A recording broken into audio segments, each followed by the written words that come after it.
The times में आपका स्वागत है। मैं हूँ आपके साथ मुनव्वर आलम।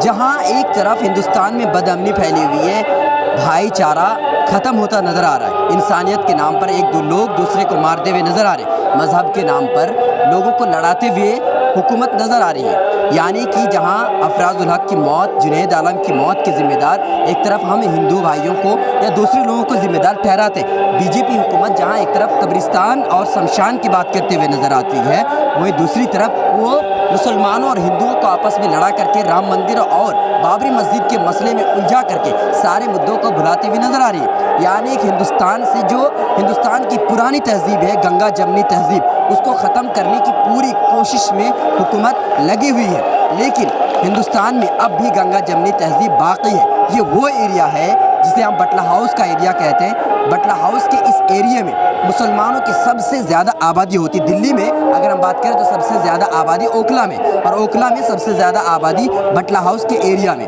यहाँ पर आज रामलीला के लिए और जो दशहरा का मौसम चल रहा है, दशहरा, इसी के लिए यहाँ पर पूरी तरह से पंडाल सजाया गया है। यहाँ कि हिंदुओं भाइयों के लिए मुसलमानों ने मिल करके यहाँ पर माहौल बनाया है, पंडाल सजाया है। आप देख सकते हैं कितना अच्छा माहौल है। यहाँ पर हिंदू मुस्लिम जो भेदभाव है ख़त्म कर दिया गया है, और यहाँ पर मुसलमानों ने मिल करके हिंदुओं के लिए ये पंडाल आप देख सकते हैं कितना खूबसूरत सजाया है। यहाँ पर हिंदू भाई यहाँ पर आए हुए हैं, इतने सारे लोग यहाँ पर आए हुए हैं, उन्हें किसी भी तरह का कोई प्रॉब्लम नहीं है। ये गंगा जमनी तहज़ीब की एक पूरी तरह से मिसाल है।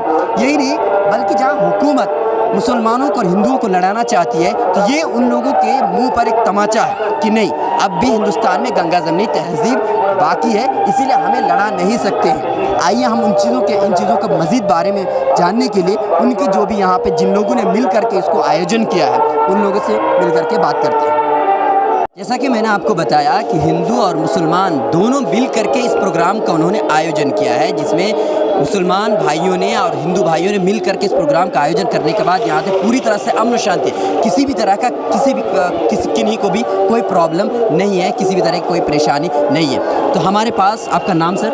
मेहरबान सर। आप ये बताएं कि जहाँ पे देश में माहौल चल रहा है कि हिंदू मुस्लिम लड़ाने की बात हो रही है, फिर आपने सोचा कि मतलब इस तरह का पॉलिटिशियनों का काम है, तो आपको मतलब हम सोशल वर्क आदमी हैं, ये पॉलिटिशियनों का काम है, हम सोशल वर्क आदमी हैं। हम 1975 से कर रहे हैं इसको।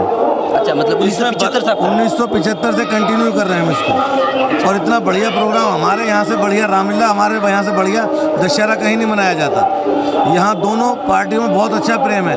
यहाँ अगर कोई चीज़ आप जो देखते हैं कि मुसलमान और हिंदुओं को लड़ाने की बात हो रही थी, इसका मतलब ये नहीं हुआ कि समाज पर उसका कोई असर नहीं पड़ता? कोई असर नहीं पड़ता उसको। यहाँ के लोग बहुत अच्छे हैं, बिल्कुल। यहाँ बराबर में हमारे आरती होती है, और जब रामलीला होती है, जिस वक्त अजान का वक्त होता है, तो हमारी रामलीला भी और आरती भी 1 मिनट के लिए शांत, हमारे इतना अच्छा माहौल है।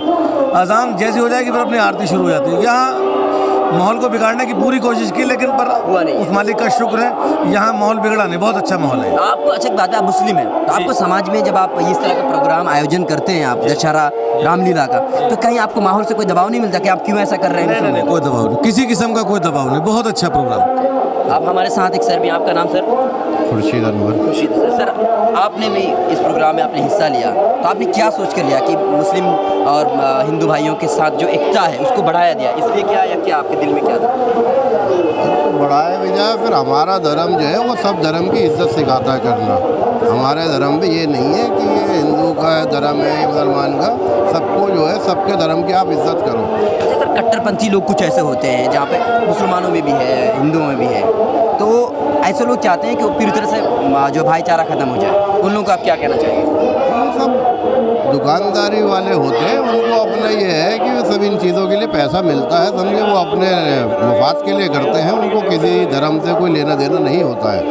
Thank you sir. आपका नाम सर? जियाउद्दीन सर। आप ये बताएं कि आप यहाँ पे जो इस तरह इतना अच्छा माहौल देख रहे हैं, तो आपको खुशी होती है कि सब हिंदू? बिल्कुल खुशी होती है। यहाँ पे सब हिंदू मुस्लिम सब एक साथ मिल के सारे काम करते हैं। हम लोगों का ईद फंक्शन होता है तो वो लोग भी उसमें शामिल होते हैं। इसी तरह होली मिलन हम लोग करते हैं, वो लोग होली मिलन करते हैं, और हम लोग ईद मिलन करते हैं, सारे शामिल होते हैं। मैम, आपका नाम? मैम, मेरा नाम अरमान बेगम है। अरमान बेगम। मैम, आप भी इसमें शामिल हैं? अभी जी, हम लोग सारे लोग शामिल हैं। अच्छा मैम, और मैं इसी के लिए भी बैठी हुई हूँ कि अभी ख़त्म होगा तो हम लोग भी साथ में देंगे और जो रावण का पुतला लेने के लिए गए वो भी मुस्लिम है। सलीम नाम है उनका। तो सब मिल के करते हैं, कोई प्रॉब्लम नहीं। कोई प्रॉब्लम जैसे महिलाओं के ऊपर ज़्यादा मतलब जो है वो लगते हैं कि नहीं महिलाओं को तो बाहर ही नहीं निकलना देते। आप तो इतना बड़ा काम कर रहे हैं कि हिंदू मुस्लिम की एक तरह एकता की बात कर रहे हैं, तो आपको कुछ प्रॉब्लम नहीं होती? मैम मुझे कोई प्रॉब्लम नहीं होती है, बल्कि और हमारे मौलाना लोग भी सपोर्ट हम चाहते हैं तो वो मना नहीं करते नहीं। Thank you. हमारे साथ कुछ स्थानीय हिंदू भाई भी हैं, उनसे हम पूछते हैं कि उन पर किसी तरह का कोई अत्याचार होता है, उन पर कोई जुल्म ज़्यादती होती है, या वो भी भाईचारा और एकता की बात करते हैं। आइए जानते हैं। अच्छा, एक बात बताइए, आपको यहाँ पे कोई प्रॉब्लम होती है? क्योंकि पूरा एरिया मुसलमानों का है, तो आपको किसी भी तरह का प्रॉब्लम होती है? नहीं, ऐसे तो कोई बात नहीं है, सारे भाईचारे में ही रहते हैं यहाँ तो। अच्छा, सबसे ही आपस में मतलब मेल जोल है। अच्छा, आपको डर लगता है क्योंकि पूरा है मुसलमान एरिया, डर लगता है आपको? नहीं, ऐसा कुछ नहीं है। बिल्कुल नहीं। बिल्कुल। आपको लगता है? ऐसा कुछ नहीं, हम बचपन से ही हैं, पैदा हुए यहीं हैं। नहीं, माहौल आप देख रहे हैं, यहाँ सब मिलके एक साथ ही रहते हैं, सब प्रोग्राम एक साथ ही बनता है यहाँ, सब भाईचारे एक साथ हिंदू मुस्लिम को लड़ाने की बात कर रहे हैं, वो आपस में बोलते हैं कि मुसलमान जो है हिंदुओं के लिए खतरा है, तो आपको लगता है खतरा है? यहाँ ऐसा कुछ नहीं है। नहीं, आपको नहीं लगता है? तो आपको क्या लगता है क्यों आखिर मतलब एक एजेंडा बनाया जाता है हिंदू और मुसलमानों को लड़ाने वो का? तो- आप एक स्थानीय लोग हैं यहाँ पे, आपको तो यहाँ ऐसा कुछ नहीं है, यहाँ तो सब भाईचारे का हिसाब रहता है सबका, सब मिल के कर, सब मिल के रहते हैं। किसी भी तरह कोई दबाव? कोई दबाव नहीं, किसी का या आप कुछ किसी के डर से तो नहीं कर रहे? नहीं, किसी का के डर से रहेंगे नहीं, तो बचपन वही से। मैं कह रहा हूँ, तो कहीं ऐसा नहीं किसी के डर से आप कह रहे हो? ये तो हम बचपन से देखते आ रहे हैं ना, यहाँ बचपन से पैदा हमारे यहीं की हुई है, सब बाप दादा सब यहीं के पैदा हैं, सब मिलजुल के ही सबने करा है बचपन से। और साथ ही सब हिंदू भाई सब रहते हैं, मुसलमान भी सब भाई हमारे साथ आप ही ईद पे रहते जाते हैं मुसलमानों हैं। ईद पे जाते हाँ, हैं? ईद पे सबके घर में जाते हैं, और घर में आते हैं, रामलीला में भी आते हैं, जाते रामलीला में मुस्लिम आपके घर में? हैं, आते जाते रहते हैं सब। चलिए, बहुत बहुत शुक्रिया आपका। तो ये देख सकते हैं कि जहाँ हुकूमत एक तरफ हिंदू और मुसलमानों को राम मंदिर, बाबरी मस्जिद, कब्रिस्तान, शमशान को लेकर के लड़ाने की कोशिश करती है, लेकिन जो लोग समझदार हैं, समाज में जो लोग रहते हैं, वो इस बात को नहीं मानते। वो सिर्फ एकता की बात करते हैं, गंगा जमनी तहजीब की बात करते हैं। वो सिर्फ एक बात कहते हैं कि हम इंसान हैं और हमको एक साथ मिल कर के रहना चाहिए, चाहे वो हिंदू हो या मुस्लिम हो। आप इस बात की सबसे बड़ी मिसाल हमारे पास ओखला के अंदर मौजूद है। ये जो आप देख सकते हैं रामलीला और दशहरा का यहाँ पे जो प्रोग्राम हो रहा है, ये सबसे बड़ी मिसाल है। Thank you so much. और ताज़ा खबरों के लिए लॉग ऑन कीजिए www.millattimes.com।